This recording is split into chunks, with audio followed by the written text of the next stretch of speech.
Connecting Godaddy domain to Blogger is very easy to do. Today I'm going to show you how to do it. First, open Google Chrome and type Godaddy in the search bar. Click on the Godaddy website link. Next, type Blogger in the Google search bar and click on the Blogger website link. When the Blogger website dashboard is open, click on the Settings button. Then, find the publishing area and click on Custom Domain. Enter your domain name and click on the Save button. Now, open your Godaddy website and click on your account. Then, click on the My Products button. Next, click on the Manage button and then click on the DNS button. Delete all of the previous records. Click on the Add More Record button and choose the CNAME type.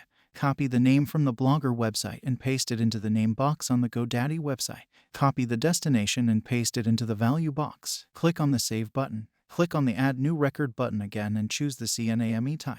Copy the name from the Blogger website and paste it into the name box on the Godaddy website. Copy the destination and paste it into the value box. Click on the Save button. Now, open your Blogger website and click on the support page link. You should see that your Blogger domain is now connected to the Godaddy domain.